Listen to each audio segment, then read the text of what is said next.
My dear friend, GK GS practice set के practice set 16 के साथ आज मैं आपके सामने हाजिर हूँ। जैसा कि आप जानते हैं, मैं प्रतिदिन 100 चुनिंदा क्वेश्चंस का एक सेट करवाता हूँ जो आपके एग्ज़ाम के लिए बहुत ही बेनिफिशियल होता है।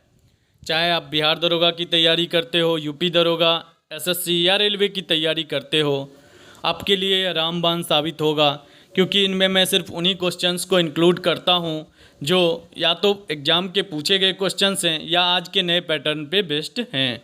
अगर आप चैनल पे नए हैं तो चैनल को सब्सक्राइब करना ना भूलें। तो स्टार्ट करते हैं। आज का पहला प्रश्न, जीका वायरस का नामकरण किस देश के जीका वन के नाम पर किया गया था? Nigeria, Angola, Nicaragua, Uganda.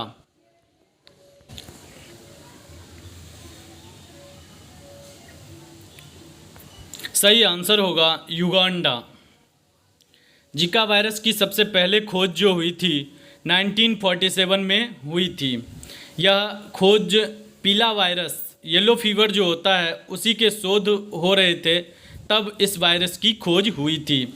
ऐसा शोध में कहा गया कि मच्छरों के द्वारा यह बंदर में फैलता है और फिर बंदर से यह बीमारी अन्य जगहों मनुष्यों में फैलती है। तो युगांडा के ही जीका नामक वन में पाया गया था यह पहली बार जीका वायरस। वनस्पति विज्ञान के जनक के नाम से किसे जाना जाता है? थियोफ्रेस्ट को, डार्विन को, पुरकिंजे को या अरस्तु को?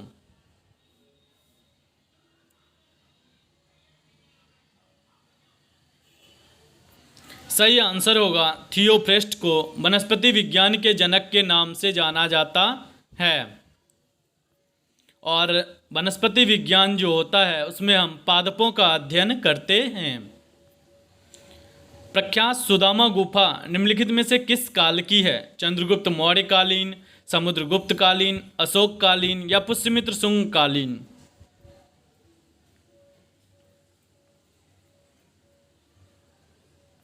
सही आंसर होगा अशोक कालीन यह गुफा है। आपसे यह भी क्वेश्चन पूछा जाता है कि बराबर की गुफा कहाँ स्थित है? यह गया नामक स्थान पर स्थित है। बिहार के गया में स्थित है बराबर की गुफा, और इसी के पास में सुदामा गुफा भी अवस्थित है। ऐसा माना जाता है कि अशोक अपने राज्याभिषेक के 12वें वर्ष में यह सुदामा गुफा जो था यह आजीवक संप्रदाय के भिक्षुओं को दान में दे दिए थे। तो आपसे यहाँ से जो महत्वपूर्ण प्रश्न है वह सबसे पहला, बराबर की गुफा किस कालीन है? तो अशोक कालीन है। फिर सुदामा गुफा जो है यह कहाँ पे स्थित है? तो गया में स्थित है। और यह किसे दिया गया था सुदामा गुफा? तो आजीवक संप्रदाय के भिक्षुओं को अशोक ने दान में यह गुफा दिया था। कर्ण चौपाल का निर्माण किसके शासनकाल में हुआ था? समुद्रगुप्त के काल में, कुमार गुप्त के काल में, स्कंद गुप्त के काल में या फिर अशोक के काल में?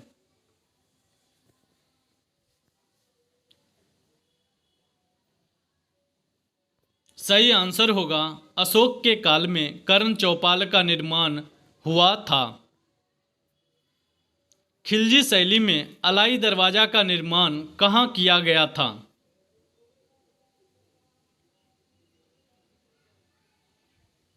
इलाहाबाद में, दिल्ली में, मुरादाबाद में, अजमेर में? सही आंसर होगा दिल्ली में अलाई दरवाजा का निर्माण खिलजी वंश के द्वितीय शासक अलाउद्दीन खिलजी ने किया था।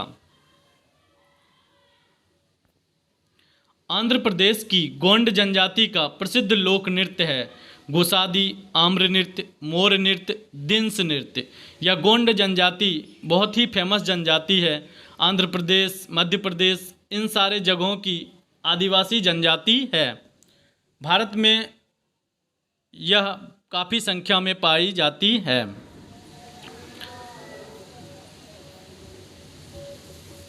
तो सही आंसर होगा गोसादी नृत्य जो है वह गोंड जनजाति का है, और आंध्र प्रदेश में रहने वाले गोंड जनजाति का लोक नृत्य गोसादी है। भोज प्रबंध निम्नलिखित में से किसकी कृति है? पद्मगुप्त की, बल्लाल की, शूद्रक की, सोमेश्वर की। ये सारे क्वेश्चंस बीपीएससी लेवल के एग्ज़ाम में, पीसीएस लेवल के एग्ज़ाम में पूछे गए क्वेश्चंस हैं। इस प्रैक्टिस सेट में आपको कुछ आसान क्वेश्चंस भी मिलेंगे, कुछ एग्ज़ाम पॉइंट ऑफ से व्यू से थोड़े हार्ड क्वेश्चन भी आपको मिलेंगे। तो यहाँ पे आपको बताना है भोज प्रबंध निम्नलिखित में से किसकी कृति है? पद्मगुप्त, बल्लाल, शूद्रक, सोमेश्वर। सही आंसर होगा बल्लाल की कृति है। यह भोज प्रबंध जो है वह राजा भोज, धारेश्वर राजा भोज जो थे उनकी कथाओं का संकलन इसमें किया गया है, भोज प्रबंध, इसीलिए इसका नाम भोज प्रबंध रखा गया है। तो यह किसकी कृति है? बल्लाल की कृति है।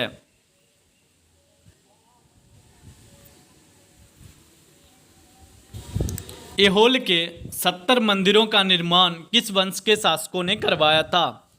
या सीधे आप बोल सकते हैं ऐहोल के मंदिरों का निर्माण किस वंश के शासकों ने करवाया था? पल्लव वंश, बादामी वंश, बादामी के चालुक्य वंश, कदम्ब वंश या फिर गंग वंश।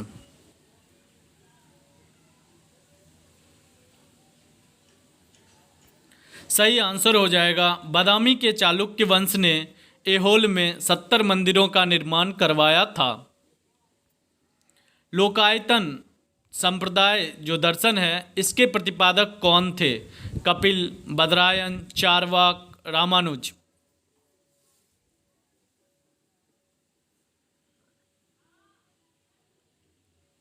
सही आंसर हो जाएगा चारवाक। ये वही चारवाक हैं जिनका एक कथन है, यावत जीवेत सुखम जीवेत ऋणम कृत्वा घृतम पीवेत। जब तक जियो सुखी से जियो, ऋण करके भी घी पियो। ये वही चारवाक हैं, इन्होंने ही लोकायत दर्शन के प्रतिपादन किया था। प्रसिद्ध लोक नृत्य लंबाडी किस प्रदेश से संबंधित है? केरल, आंध्र प्रदेश, तमिलनाडु, कर्नाटक।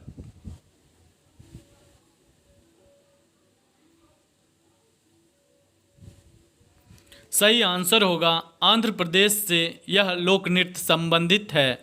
अक्सर एग्जाम में लोक नृत्य से जुड़े हुए प्रश्न पूछे जाते हैं।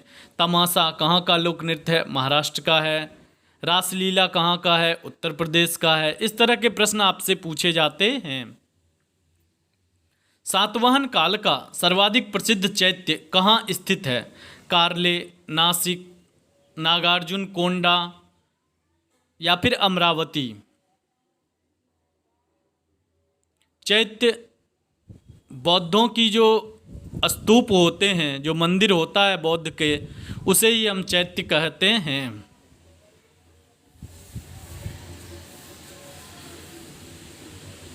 सही आंसर होगा कार्ले। सातवाहन काल की जो प्रसिद्ध चैत्य है वह कार्ले की प्रसिद्ध चैत्य है। और सातवाहन काल के स्थापत्य कला का ये एक अद्भुत नमूना है। मगध का कौन सा सम्राट अपरो परशुराम के नाम से जाना जाता है? मगध राजवंश पे कई शासकों ने शासक किया। हर्यक वंश, स्नाग वंश, नंद वंश, मौर्य वंश, गुप्त वंश, सातवाहन वंश, कण्व वंश इत्यादि वंशों ने शासन किया है। और आप मेरे हिस्ट्री के प्लेलिस्ट में जाइए, आपको A to Z जितने भी राजवंश हैं उन सभी के बारे में पूरी जानकारियाँ आपको मिलेगी और वो कहानी के रूप में आपको मिलेगी, जिससे आपको याद करने की ज़रूरत नहीं पड़ेगी।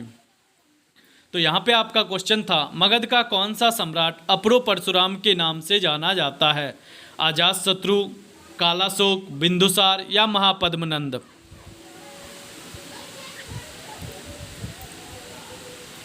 सही आंसर होगा महापद्मनंद, जो नंद वंश का संस्थापक था, उससे ही अपरो परशुराम के नाम से जाना जाता है। नंद वंश के अंतिम राजा घनानंद था, जो एक अयोग्य शासक था और चाणक्य का उसने अपमान किया था। चाणक्य ने चंद्रगुप्त की सहायता से नंद वंश का समूल विनाश करके मौर्य वंश की स्थापना करवाई थी। निम्न में से मगध साम्राज्य की राजधानी नहीं रही थी। कौन सी राजधानी मगध साम्राज्य की राजधानी नहीं रही थी? गिरिव्रज, पाटलिपुत्र, राजगीर या कौशाम्बी?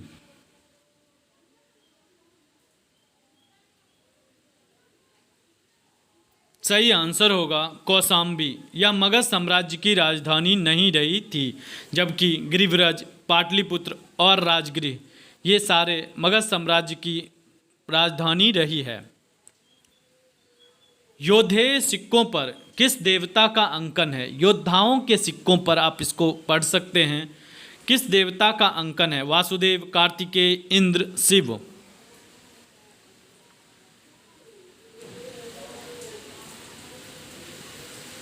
सही आंसर होगा कार्तिकेय का चित्रण मिलता है। वैसे भी कार्तिकेय देवताओं के सेनापति के रूप में हमारे शास्त्रों में माने जाते हैं। तो योद्धेय सिक्काओं पर किन देवता का अंकन है? कार्तिकेय का अंकन है। भाखड़ा नांगल एक संयुक्त परियोजना है कौन कौन से राज्यों की? हरियाणा, पंजाब, राजस्थान, हरियाणा, पंजाब, दिल्ली, हिमाचल प्रदेश, हरियाणा, पंजाब या फिर पंजाब, दिल्ली और राजस्थान की? किन तीन राज्यों की यह संयुक्त परियोजना है?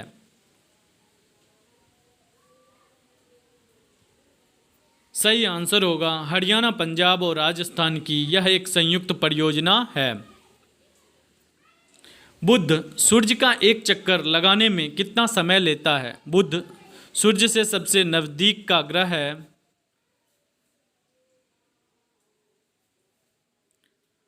90 दिन, 88 दिन, 75 दिन, 87 दिन? सही आंसर होगा 88 दिन बुध सूर्य का एक चक्कर लगाने में समय लेता है। माउंट एवरेस्ट पर चढ़ने वाली प्रथम महिला कौन है? सुनीता खंडेलवाल, बछेंद्री पाल, सुखप्रीत कौर, इनमें से कोई नहीं? माउंट एवरेस्ट हिमालय की सबसे ऊंची चोटी है जिसकी ऊंचाई 8,848 मीटर, कहीं कहीं आपको 8,850 मीटर लिखा हुआ मिलेगा।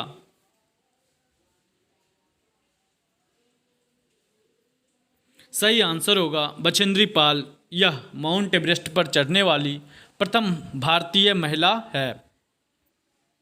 भारत की प्रथम मुस्लिम महिला शासिका कौन सी थी?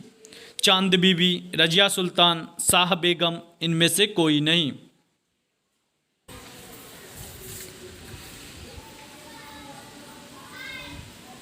सही आंसर होगा रजिया सुल्तान। यह प्रथम मुस्लिम महिला शासिका थी।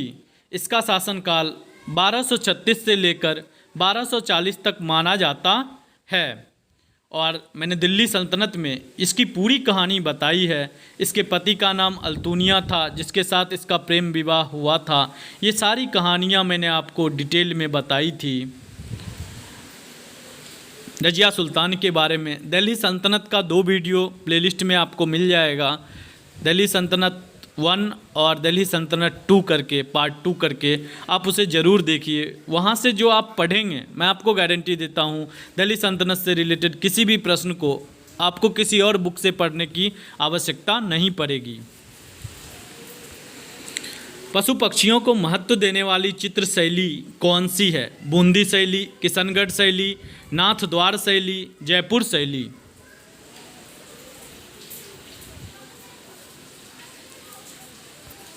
आपके सही आंसर होंगे बूंदी शैली। यह पशु पक्षियों को महत्व देने वाली चित्र शैली है। देखिए इसमें आपको पशु पक्षियों को दिखाया गया है। यह एक बूंदी चित्रकला है। 1885 में हुए भारतीय राष्ट्रीय कांग्रेस के पहले अधिवेशन की अध्यक्षता किसने की थी? ए.ओ. ह्यूम ने, व्योमेश चंद्र बनर्जी ने, सुरेंद्र नाथ बनर्जी ने या दादा भाई नौरोजी ने?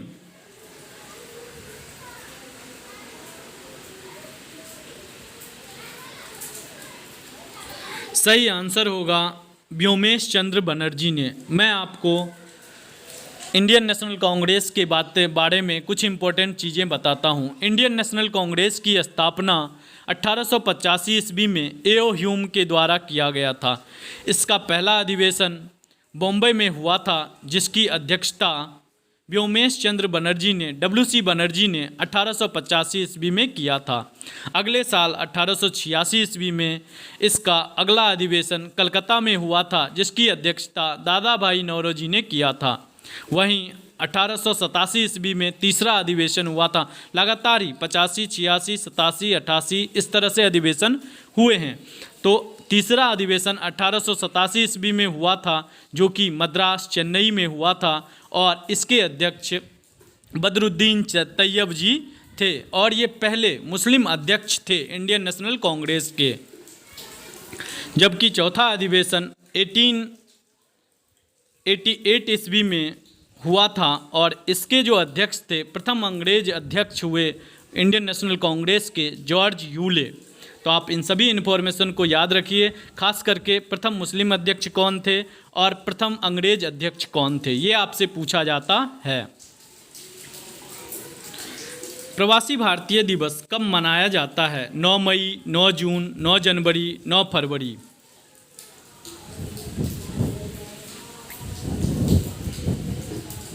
सही आंसर होगा 9 जनवरी। 9 जनवरी 1915 ईस्वी को गांधी जी दक्षिण अफ्रीका से भारत लौटे थे, और उनके ही भारत आने की खुशी में इसीलिए प्रवासी भारतीय दिवस प्रतिवर्ष 9 जनवरी को मनाया जाता है। इनमें से कौन सा देश चारों ओर से धरती से घिरा हुआ है? भारत, चीन, पाकिस्तान, भूटान।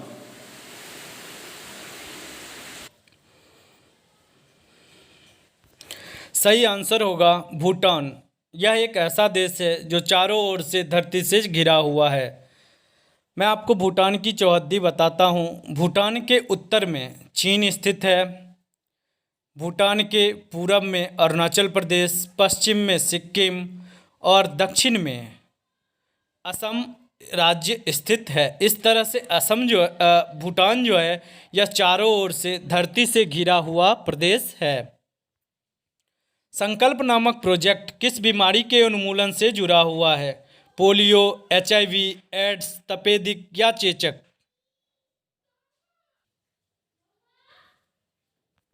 आपका सही आंसर होगा HIV।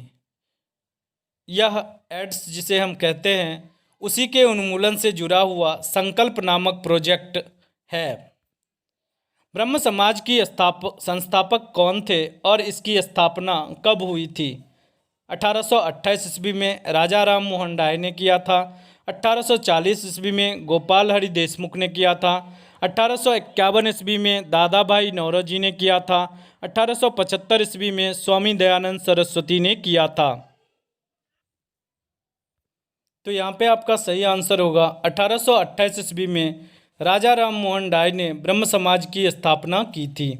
वहीं पे अगर आपसे पूछा जाए आर्य समाज की स्थापना किसने किया था और कब किया था, तो मैं आपको बता दूं 1875 ईस्वी में स्वामी दयानंद सरस्वती ने आर्य समाज की स्थापना की थी। आर्य समाज का जो प्रमुख वाक्य था वह वेदों की ओर लौटो। उन्होंने वैदिक सभ्यता को पुनर्जागृत किया था। ब्रिटेन के हाउस ऑफ कॉमन का भारतीय सदस्य कौन सा था? मतलब कौन ब्रिटेन के हाउस ऑफ कॉमन्स में पहले भारतीय सदस्य बने थे? दादा भाई नौरोजी, जवाहरलाल नेहरू, वल्लभ भाई पटेल या फिर सुभाष चंद्र बोस?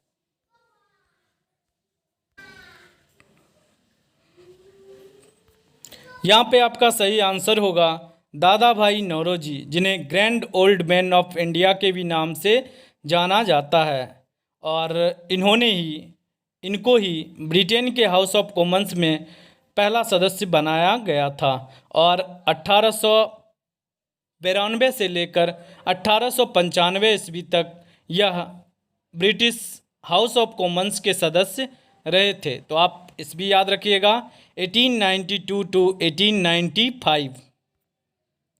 साइमन कमीशन वापस जाओ किसने कहा था? भगत सिंह ने, लाला लाजपत राय ने, जवाहरलाल नेहरू ने या फिर सुभाष चंद्र बोस ने?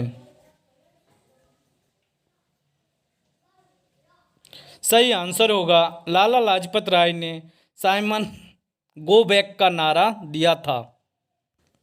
1827 ईस्वी में 1927 ईस्वी में साइमन कमीशन भारत आया था और इसी के विरोध में पूरे देश भर में विरोध जारी किया गया, जिसमें 1828 ईस्वी में लाठी से मार के अंग्रेज़ों ने लाला लाजपत राय की मृत्यु कर दी थी और मृत्यु के पश्चात उन्होंने कहा था, मेरे सर पर एक एक लाठी का प्रहार ब्रिटिश साम्राज्य के लिए ताबूत की कील साबित होगी। 1828 ईस्वी में ही लाला लाजपत राय की मृत्यु हो गई थी। और साइमन कमीशन भारत कब आया था? 1927 ईस्वी में साइमन कमीशन भारत आया था और 1928 ईस्वी में लाला लाजपत राय की मृत्यु हो गई थी। आपको इससे रिलेटेड अगर वीडियो देखना हो तो आप मेरे भारतीय स्वतंत्रता संग्राम के वीडियो को देख सकते हैं। वहाँ पे 2 पार्ट हैं, पार्ट 1 और पार्ट 2। गांधी जी के जीवन से रिलेटेड कहानियों के रूप में मैंने उसे बताया है। भारत में चिश्तिया संप्रदाय की प्रथम सूफी संत कौन थे? तो इसका आंसर ही आपको दिख गया, शेख मोइनुद्दीन चिश्ती। यह चिश्ती संप्रदाय के भारत में संस्थापक माने जाते हैं। निम्न में से किसे भारत का सादी कहा जाता है? अमीर हसन को, अमीर खुसरो को, अबू तालिब कलीम को, चंद्रभान ब्रह्मन को।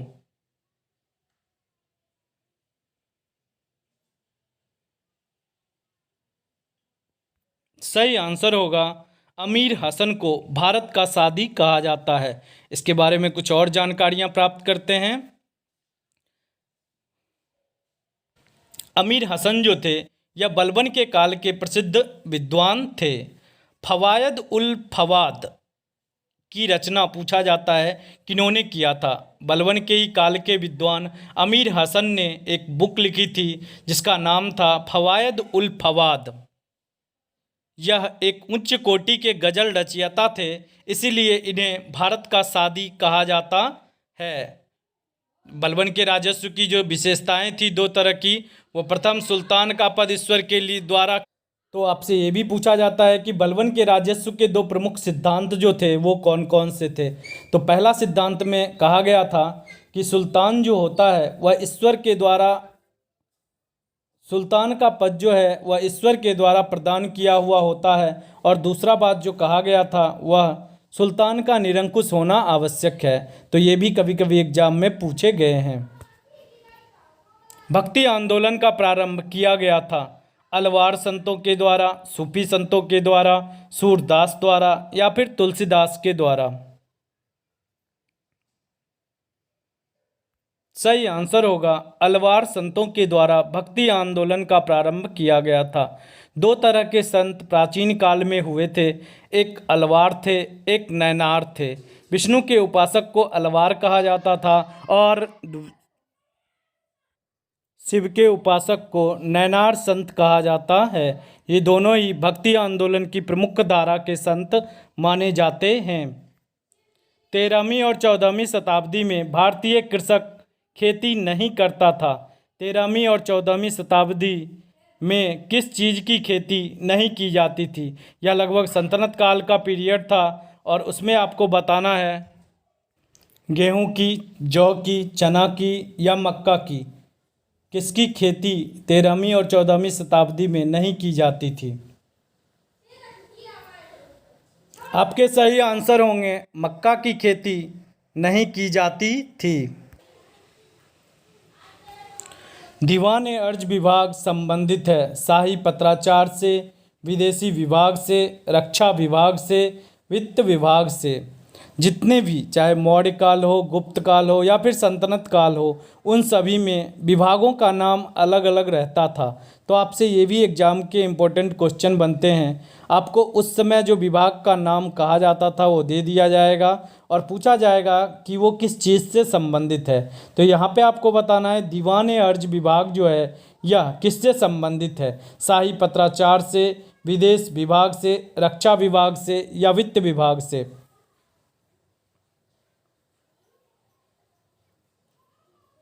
आपका सही आंसर होगा रक्षा विभाग से संबंधित है। मैं कुछ और विभागों की भी नाम आपको बताता हूँ, जैसे दीवान विजारत, ये भी पूछा जाता है, या आर्थिक मंत्रालय के संबंधित होता है। दीवान अर्ज या सैन्य विभाग होता है, रक्षा विभाग होता है, और दीवान अर्ज की स्थापना बलबन ने किया था। दीवान रसालत और इसकी भी स्थापना विदेश मंत्रालय के तहत किया गया था। तो आप तीनों को याद रखिए, एक बार मैं फिर से बताता हूँ। दीवान विजारत यह आर्थिक मंत्रालय था, दीवान अर्ज यह रक्षा मंत्रालय था, दीवान रसातल यह विदेश मंत्रालय था। सल्तनत काल में दीवान अमीर कोही विभाग निम्न में से किससे संबंधित है? सेना से, राजस्व से, कृषि से या मनोरंजन से?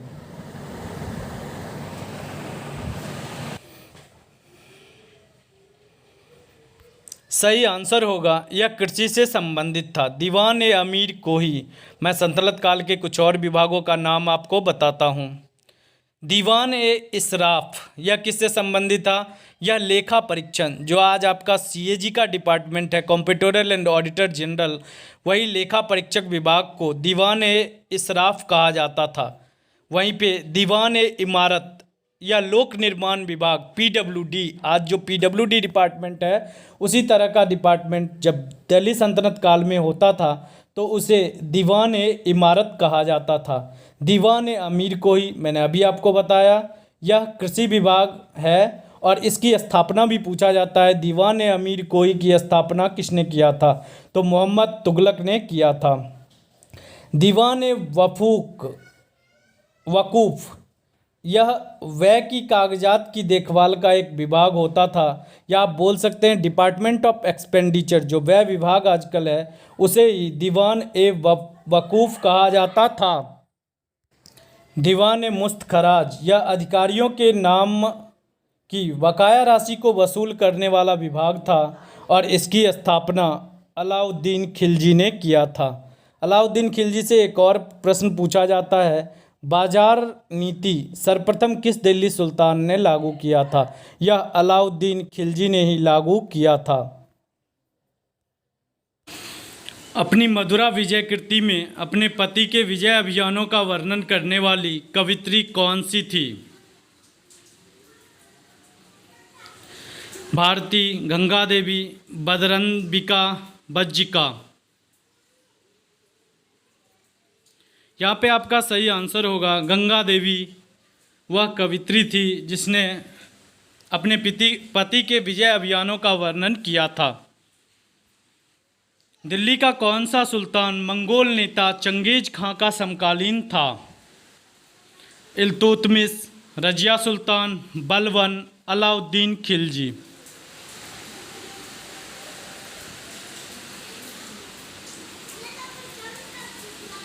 सही आंसर होगा इल्तुतमिश। वह सुल्तान था जिसके शासनकाल में चंगेज खां ने भारत पे आक्रमण किया था। चोल साम्राज्य को अंततः किसने समाप्त किया था? महमूद गजनवी ने, बख्तियार खिलजी ने, मोहम्मद गोरी ने, मलिक काफूर ने। चोल साम्राज्य दक्षिण भारत का एक प्रमुख साम्राज्य था और इसमें चोल साम्राज्य का जो नौसेना शक्ति था वह सबसे प्रसिद्ध था।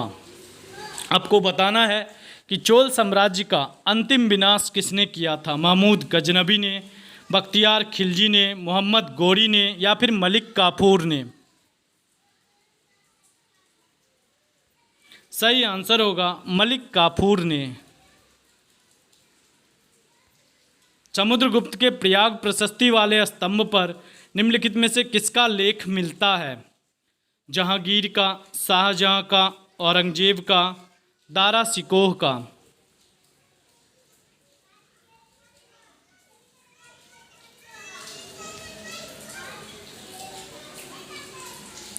तो समुद्रगुप्त का जो प्रयाग प्रशस्ति लेख था, इलाहाबाद लेख, उसमें बाद में जहांगीर ने भी अपने लेख को खुदवाया था। तो आपका सही आंसर क्या होगा? जहांगीर। शक विजेता किसे जाना जाता है? चंद्रगुप्त प्रथम को, समुद्रगुप्त को, चंद्रगुप्त द्वितीय को या कुमारगुप्त को? मैं आपको बता दूं, गुप्त वंश के वीडियो प्लेलिस्ट में आपको मिल जाएंगे।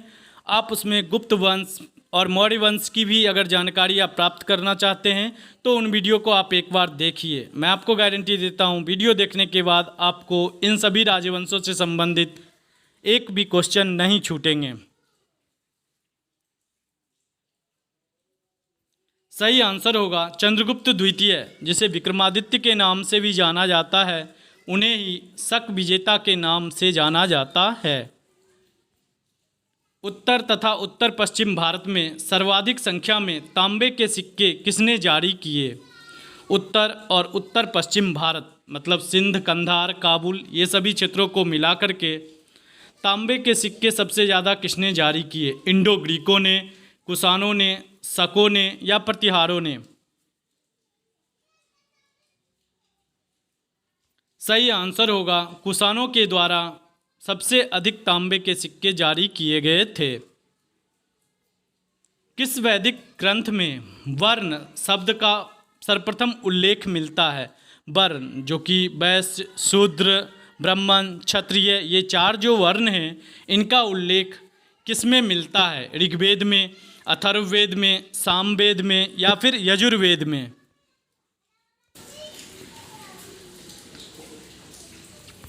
सही आंसर होगा ऋग्वेद में वर्ण शब्द का उल्लेख मिलता है। आप चार वर्ण को भी याद रखिए, ब्राह्मण, क्षत्रिय, वैश्य और शूद्र, ये चारों वर्ण को हमारे ऋग्वेद में कर्मों के आधार पर बांटा गया है। जो वेदों के ज्ञाता होते थे उन्हें ब्राह्मण कहा जाता था, जो रक्षा और योद्धा के रूप में कार्य करते थे उन्हें क्षत्रिय कहा जाता था, वैश्य का कर्म व्यवसाय होता था और शूद्र का कर्म सेवा धर्म होता था। निम्नलिखित में से किस स्थान से मानव कंकाल के साथ कुत्ते का कंकाल भी प्राप्त हुआ है? मतलब मानव के साथ कुत्ते को भी दफनाए जाने की प्रथा जो थी वह उसका साक्ष्य किस हड़प मिला है, कहाँ से मिला है? ब्रह्मगिरी, बुर्जहोम, चिरांद या मास से? पूछा गया क्वेश्चन है। सही आंसर होगा बुर्जहोम से ऐसा साक्ष्य मिला है। भारतीय सांख्यिकीय संस्थान इंडियन स्टैटिस्टिक्स ऑर्गेनाइजेशन कहाँ स्थित है? चेन्नई, कोलकाता, मुंबई, चंडीगढ़? यानी आईएसओ का मुख्यालय कहाँ है? सही आंसर होगा कोलकाता में आईएसओ का मुख्यालय है। किस काल की लिपि को चित्राक्षर लिपि कहा जाता था? मौर्य काल को, सिंधु काल को, वैदिक काल को या फिर गुप्त काल के लिपि को?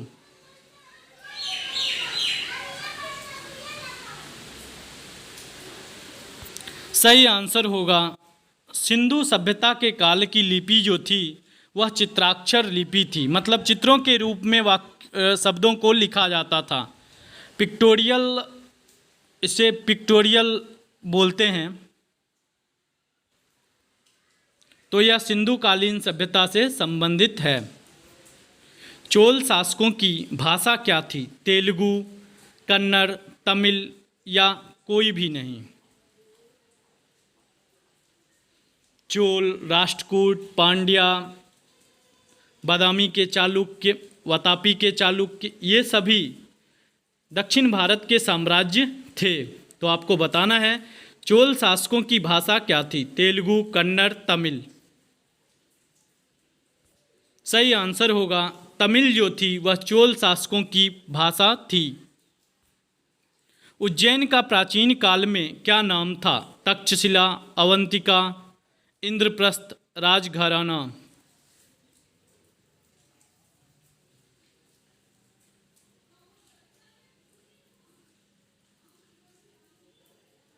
सही आंसर होगा अवंतिका। यह उज्जैन का प्राचीन काल में नाम था। काशी वाराणसी को कहा जाता था। उत्कल उड़ीसा को कहा जाता था। भारत के एकमात्र किस राज्य की राजभाषा अंग्रेजी है? ये बहुत खासियत है यहाँ के लोगों की कि उनकी राजभाषा इंग्लिश है। नागालैंड, राजस्थान, महाराष्ट्र, मणिपुर? सही आंसर होगा नागालैंड वैसा राज्य है जिसकी राजभाषा अंग्रेजी थी है। इनमें से किस लिपि को सभी लिपियों का जन्मदाता कहा जाता है? खरोष्टी लिपि, मोडी लिपि, ब्राह्मी लिपि या नागरी लिपि? मतलब सबसे पुरानी लिपि कौन सी थी? सही आंसर होगा ब्राह्मी लिपि को सभी लिपियों का जन्मदाता माना जाता है। इनमें से किस पर्वतीय स्थल का नाम, मतलब जो उसका लिटरल मीनिंग होगा वह व्रजपात स्थल होगा? गंगटोक, दार्जिलिंग, उटकमंड, शिलोंग?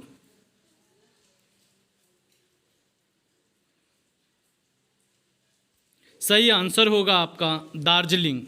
दार्जिलिंग का जो लिटरल मीनिंग होता है, यहाँ पे टिक नहीं किया गया है, मैं आपको बता रहा हूँ, दार्जिलिंग सही आंसर होगा। दार्जिलिंग का मतलब जो होता है लिटरल मीनिंग, वैसा स्थान जहाँ पे उल्का बिजली गिरती हो तो उसे ही थंडर स्टॉर्म जिसको बोलते हैं, वो गिरने वाला जो जगह होता है उसे हम वज्रपात स्थल कहते हैं और यह दार्जिलिंग को कहा जाता है। अमीर खुसरो ने किसके विकास में अग्रणी भूमिका निभाई थी? किस भाषा के विकास में?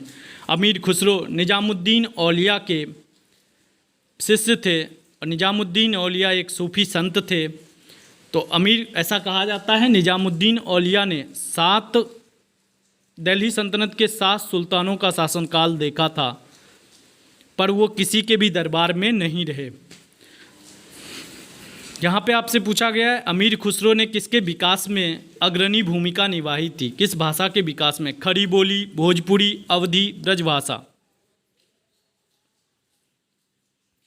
सही आंसर होगा खड़ी बोली के विकास में अमीर खुसरो ने अग्रणी भूमिका निभाई थी। यह कई भाषाओं के विद्वान थे, उर्दू, हिंदी, इन सभी भाषाओं के भी विद्वान थे। इनमें से कौन सा मुगल शासक वीणा वादन के लिए प्रसिद्ध है? हुमायूं, बाबर, औरंगजेब, अकबर?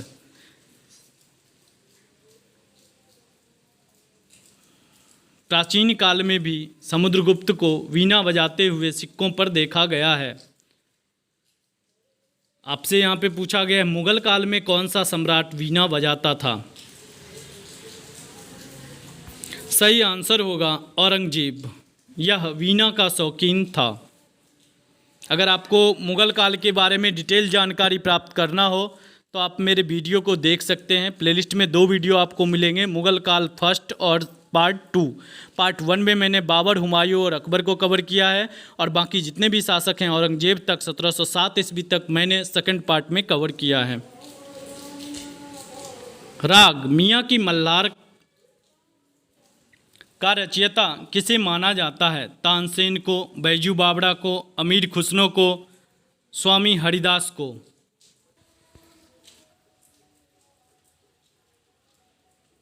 सही आंसर होगा तानसेन को मियाँ की मल्हार इसकी रचयिता माना जाता है। तानसेन अकबर के दरबार में नवरत्नों में से एक थे। अन्य नवरत्नों में से बीरबल, मानसिंह, ये सारे प्रमुख हैं।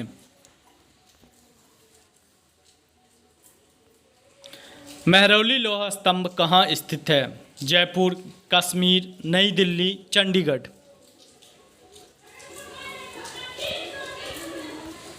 सही आंसर होगा नई दिल्ली। महरौली लोहा स्तंभ नई दिल्ली में स्थित है। यह कुतुब मीनार के पास ही है और इसमें आज तक जंग नहीं लगा है। सोचिए किस लोहा का बना हुआ है कि इसमें जंग नहीं लगा है। ब्राह्मी लिपि को किसने स्पष्ट किया था? जॉन मार्शल ने, जॉन एफ फ्लीट ने, जेम्स प्रिंसेप ने या एम हॉलैंड ने?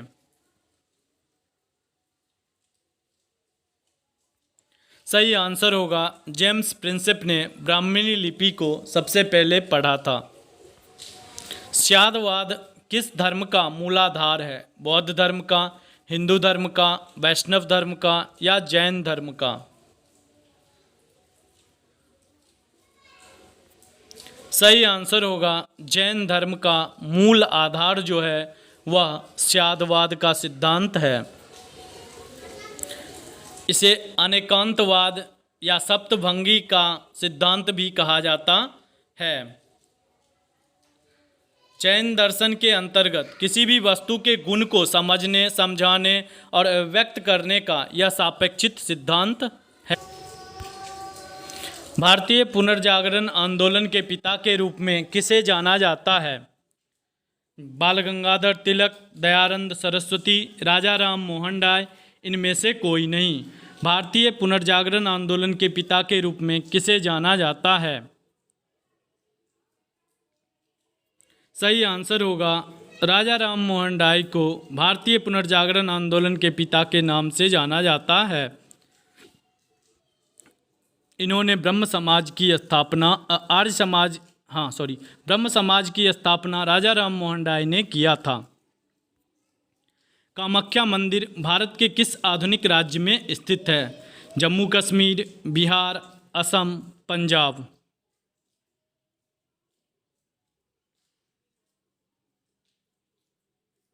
सही आंसर होगा असम में संबंधित है। और यहाँ पे असम में कामाख्या मंदिर में ही एक मेला लगता है, अम्बुबाची मेला, जो कि बहुत ही फेमस मेला होता है। साल में एक बार यह मेला लगता है। प्रसिद्ध छोटा इमामबाड़ा स्थित है लखनऊ में, पटना में, रांची में, कानपुर में। छोटा इमामबाड़ा सही आंसर होगा नवाबों के शहर लखनऊ में छोटा इमामबाड़ा स्थित है। यह बनाया कब गया था? 1837 ईस्वी में बनाया गया था।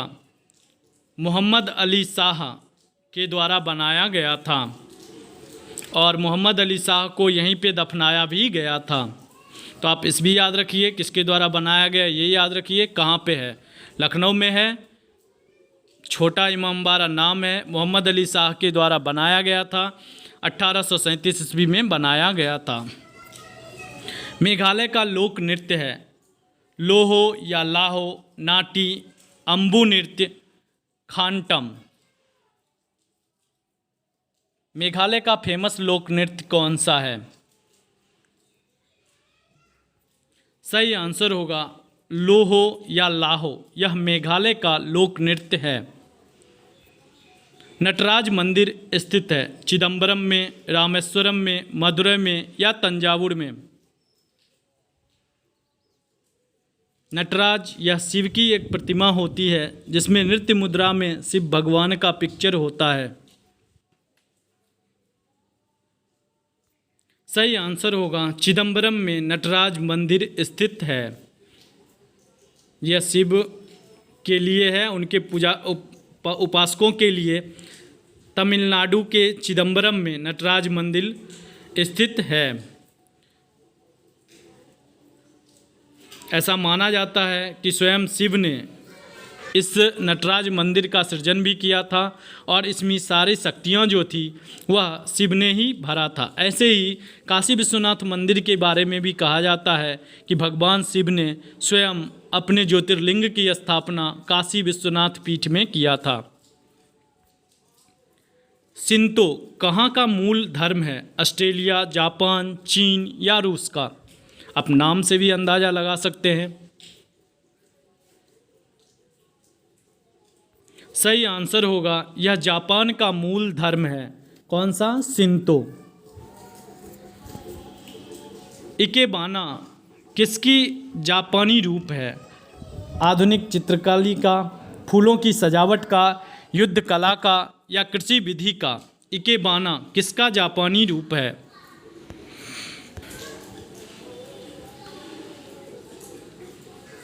सही आंसर होगा फूलों की सजावट का जो जापानी रूप है उसे हम इकेबाना के नाम से जानते हैं।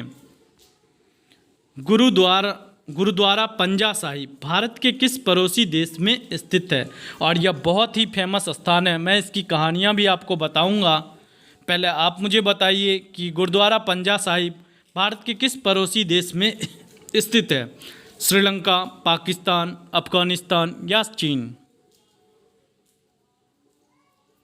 सही आंसर होगा यह पाकिस्तान में स्थित है। यह 15 अप्रैल 14 1469 ईस्वी को तलवंडी पाकिस्तान में अभी है, वहाँ पे सिख धर्म के पहले गुरु और सिख धर्म के संस्थापक गुरु नानक देव का जन्म हुआ था। और वहाँ पे जो गुरुद्वारा है उसे गुरु नानकाना साहिब कहा जाता है। तो मैंने ये गुरु नानक देव के जन्म के बारे में बताया, कहाँ पे हुआ था, पंजाब के तलवंडी में हुआ था। कब हुआ था, 1469 या आप बोल सकते हैं 1469 ईस्वी में हुआ था। यह सिख धर्म के पहले गुरु थे और जहाँ पे उनका जन्म हुआ था उस प्रसिद्ध गुरुद्वारा को गुरु नानकाना साहिब कहा जाता है। अब बात करते हैं गुरु पंजा साहिब जो है, यहाँ पे ऐसा माना जाता है गुरु नानक देव जब अपने शिष्यों के साथ थे तो वहाँ पे एक धनी आदमी जो था उससे उनका वैर चलता था और पानी की आवश्यकता थी, तो उन्होंने अपने छड़ी को जब धरती में बजारा था तो वहाँ से मतलब पानी निकली थी और यही पानी निकलता हुआ आपको पिक्चर में भी दिख रहा है। और फिर ऊपर में कोई एक धनी लोग रहता था जिसने ऊपर से एक बड़े पत्थर को गिराया था जिससे गुरु नानक देव और उनके शिष्य घायल हो जाएं। परंतु गुरु जो थे गुरु नानक देव ने, यहाँ पे आपको पंजा का एक चिन्ह दिख रहा होगा स्क्रीन पे, उन्होंने अपने पंजा से उस पत्थर को रोका था। तो इसीलिए ये फेमस जगह जो है पाकिस्तान में अभी भी है और इसे गुरु पंजा साहिब के नाम से जाना जाता है। बृहदेश्वर मंदिर स्थित है मदुरई में, तंजावुर में, रामेश्वरम में, चिदम्बरम में।